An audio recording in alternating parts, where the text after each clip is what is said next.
Ya, salam Bapak Ibu yang terkasih sama Tuhan. Mari kita akan memulai ibadah kita. Mari kita berdoa. Bapa di surga, pada pagi hari ini Tuhan kami bersyukur dan berterima kasih jika kami bisa ada di tempat ini Tuhan untuk memuji dan memuliakan nama Tuhan. Berkati anak-anak-Mu dimanapun mereka berada saat ini, biarlah Engkau yang berkarya Tuhan. Dalam nama Yesus kami memulai ibadah kami ini. Haleluya. Amin. Ya, salam. Selamat pagi Bapak Ibu yang terkasih sama Tuhan. Dan saat ini kita akan memulai ibadah kita untuk memuji dan memuliakan nama Tuhan. Mari kita angkat satu pujian. Kita dipilih dari segala bangsa.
Kita akan mendengarkan kebenaran firman Tuhan yang disampaikan oleh hamba-Nya.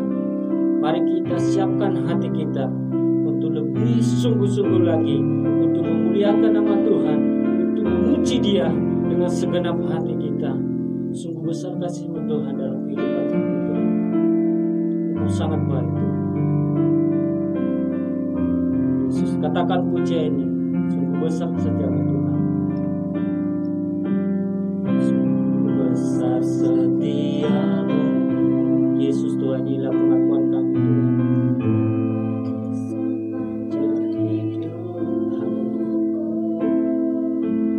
Caramu telah layakkan kehidupanku,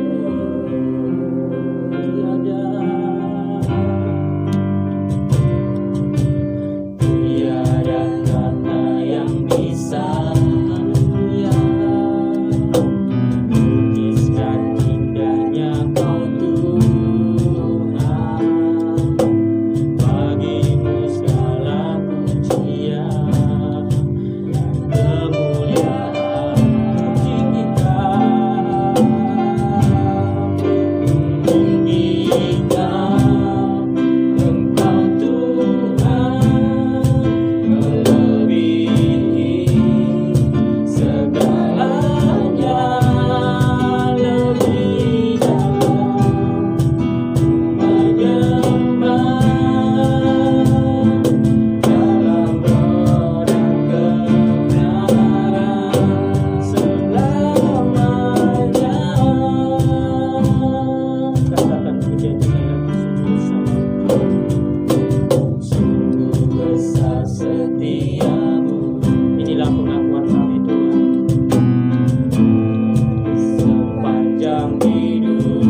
Selanjutnya saya serahkan sama hambanya yang menyampaikan kebenaran firman Tuhan. Selamat pagi Bapak Ibu Saudara-saudara yang dikasihi Tuhan. Sebelum kita bersama-sama mendengarkan firman Tuhan, marilah kita terlebih dulu berdoa memohon pimpinan dan penyertaan Tuhan. Mari kita tunduk di dalam doa.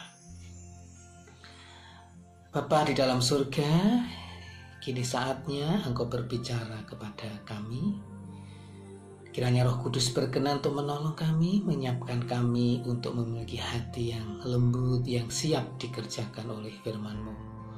Secara khusus kami berdoa untuk hamba-Mu yang akan menjadi pemberita yang menyampaikan kebenaran firman-Mu.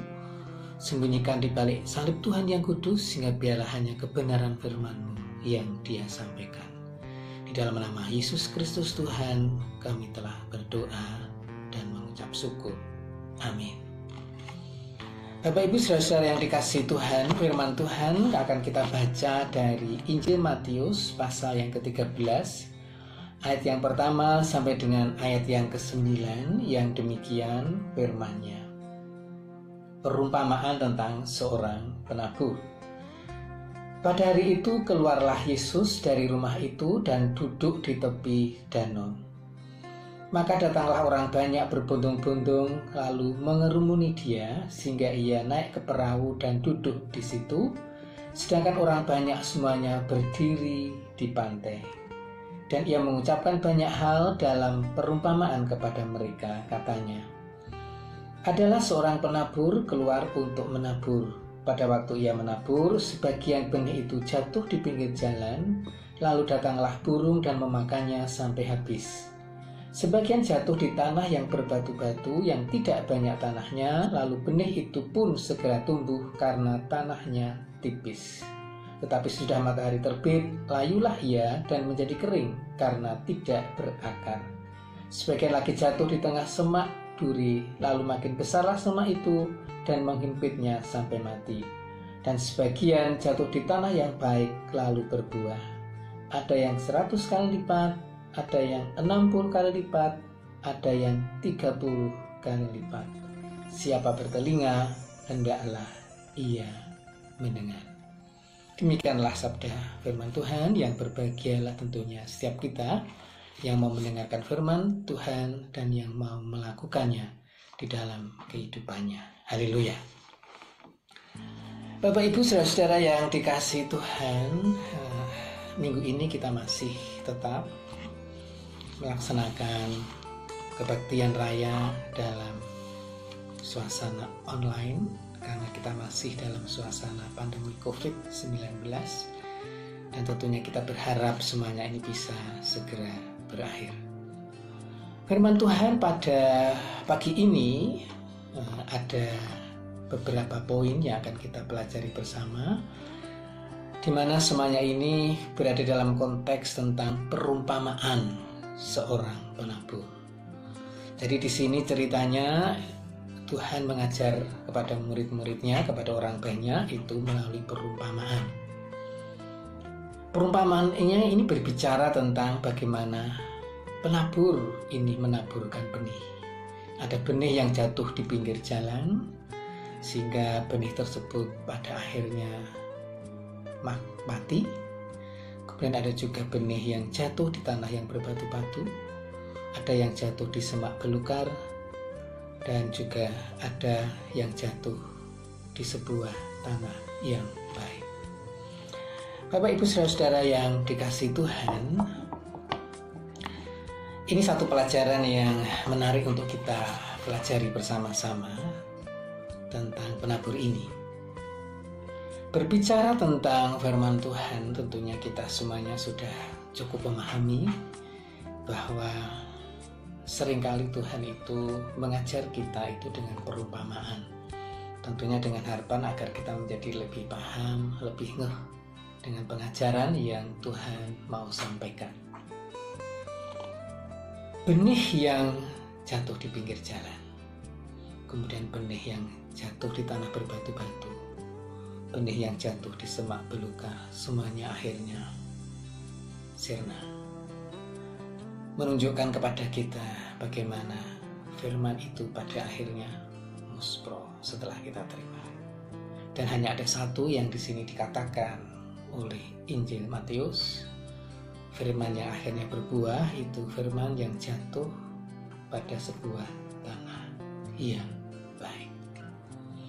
Ada dua aspek yang akan kita pelajari bersama, yaitu yang pertama adalah berbicara masalah hati.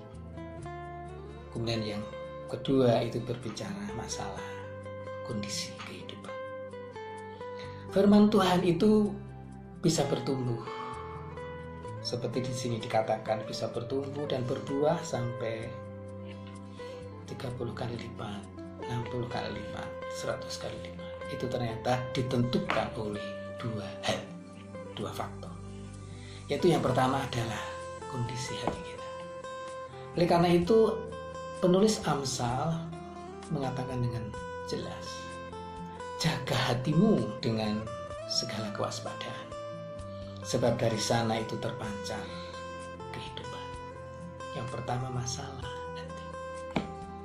Benih yang jatuh di pinggir jalan akhirnya muspro, hilang. Ini juga berbicara tentang kehidupan kita. Seringkali kita tuh mendengar firman Tuhan, begitu mendengar, begitu mudah melupakan. Sehingga ketika kita ditanya, tadi hari Minggu firmannya apa? Firmannya yang pokoknya bagus lah, bagus firmannya bagus. Lah bagus tuh yang gimana? Ya pokoknya bagus. Seringkali kita tidak fokus, Bapak Ibu yang dikasihi Tuhan, tidak fokus dan tidak merekam dengan baik firman itu, sehingga firman itu begitu mudahnya hilang dari hidup kita, hilang dari ingatan kita, hilang dari hati kita, dan hilang dari kehidupan kita. Itu seperti benih yang jatuh di pinggir jalan. Kemudian ada juga benih yang jatuh di tanah yang berbatu-batu. Dan ini berbicara tentang firman yang tidak bisa berakar karena tanahnya sedikit. Ini lebih diwarnai oleh faktor hati. Hati yang tidak siap untuk menerima firman Tuhan. Hati yang cenderung mengeraskan hati, mengeraskan diri. Karakter yang tidak cukup rendah hati untuk ditegur. Karakter yang tidak cukup lembut untuk dibentuk. Sehingga akhirnya apa? Firman itu seperti benih yang jatuh di tanah yang berbatu-batu. Tidak bisa berakar, tidak bisa bertumbuh. Dan akhirnya benih itu mati. Hal yang ketiga adalah benih yang jatuh di semak belukar. Benih ini tumbuh Bapak Ibu yang dikasih Tuhan. Tetap tumbuh, cuma masalahnya akhirnya tertutup oleh semak, tertutup oleh belukar dan mati. Ini berbicara tentang kehidupan kita. Kehidupan yang melingkupi kita. Seringkali penderitaan kita itu menjadi penghambat di dalam kita melakukan firman Tuhan. Penderitaan kita, kesenangan kita, dan ini bisa kita rasakan bersama-sama. Jangan pikir hanya penderitaan itu yang membuat kita jauh dari Tuhan. Tapi kesenangan hidup itu juga bisa membuat kita jauh dari Tuhan. Mungkin saya pernah ceritakan ya kepada jemaat di tempat ini, di Purwokerto ini, bahwa seringkali seseorang itu ketika menderita, dia akan banyak bergumul dan berdoa kepada Tuhan. Tapi begitu doanya dikabulkan, kemudian dia mengalami kehidupan yang lebih baik. Dia akhirnya begitu mudah melupakan kebaikan Tuhan, bahkan akhirnya meninggalkan Tuhan. Seseorang yang tadinya rajin datang persekutuan, rajin berdoa, rajin ke gereja, begitu ditolong lepas dari kesulitan ekonominya, akhirnya mengalami kehidupan yang lebih baik secara ekonomi. Justru akhirnya malah terlalu sibuk dengan aktivitasnya dan lupa kepada Tuhan, dan akhirnya terjadi perselingkuhan di dalam rumah tangganya.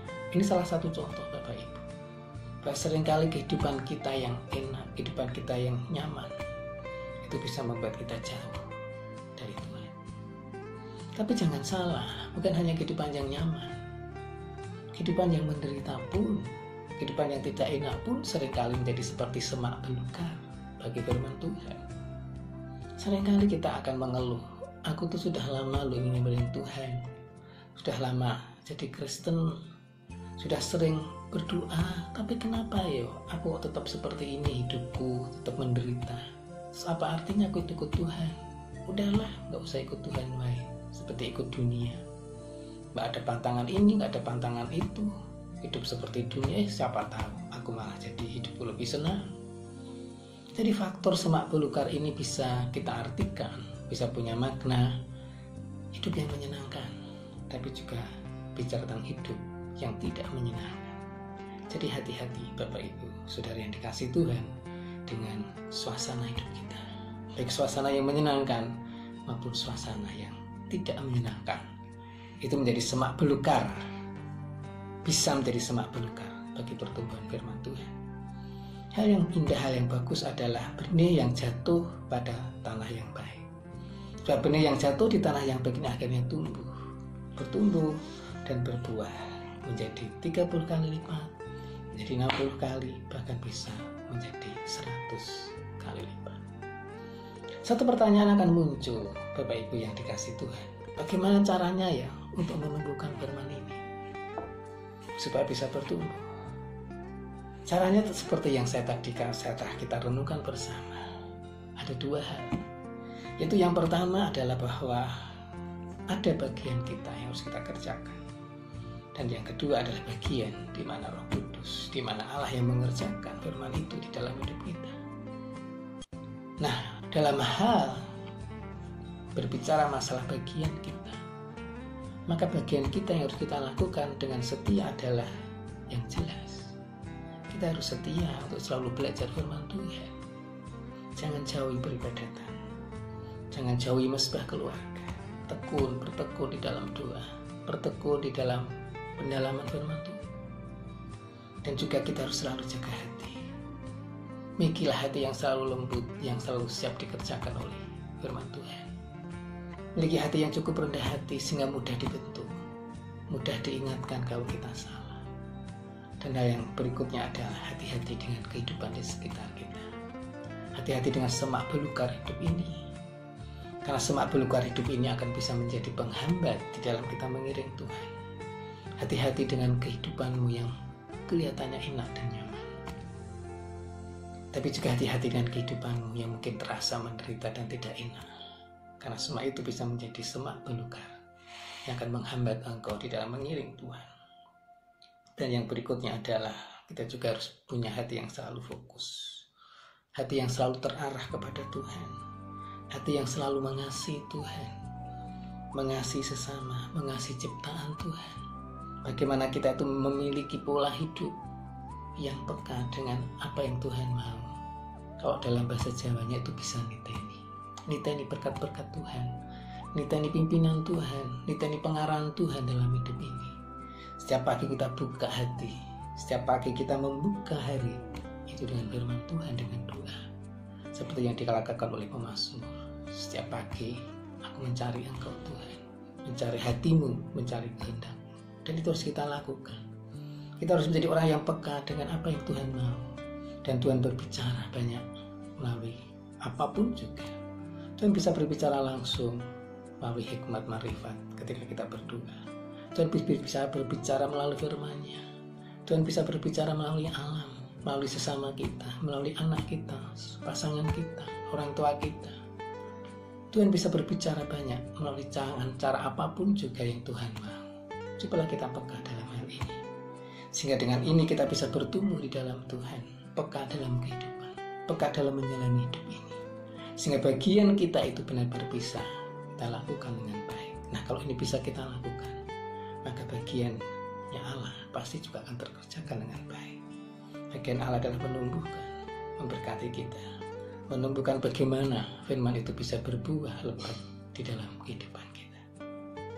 Bapak Ibu yang dikasih, saudara yang kasih Tuhan, beberapa hal kita telah pelajari pada pagi ini, yaitu yang pertama, firman Tuhan. Pertumbuhan firman Tuhan itu diumpamakan seperti penabur yang menabur benih. Hal yang kedua, hidup kita itu bisa seperti pinggiran jalan. Hidup kita itu bisa menjadi seperti tanah yang berbatu-batu. Hidup dan hati kita itu bisa diselimuti semak belukar. Dan satu-satunya cara supaya kita bisa bertumbuh di dalam Tuhan adalah kita harus memiliki hati yang siap dikerjakan Tuhan. Tanah yang baik, di mana Tuhan diberi kesempatan banyak untuk bekerja, berkarya di dalam hati dan di dalam kehidupan kita. Biar firman ini boleh menjadi dilah, menjadi terang di dalam kita menjalani hidup ini. Tuhan memberkati. Amin. Marilah kita berdoa. Terima kasih ya Bapa untuk firman yang baru saja kami terima. Kiranya Roh Kudus menolong kami dalam kami belajar untuk menumbuhkan firman itu di dalam kehidupan kami. Tolong kami ya Tuhan untuk menjadikan hati kami, hidup kami sebagai tanah yang baik untuk firman-Mu. Ampuni ya Tuhan untuk setiap dosa yang terselip di saat kami belajar akan firman-Mu. Dalam nama Yesus kami berdoa.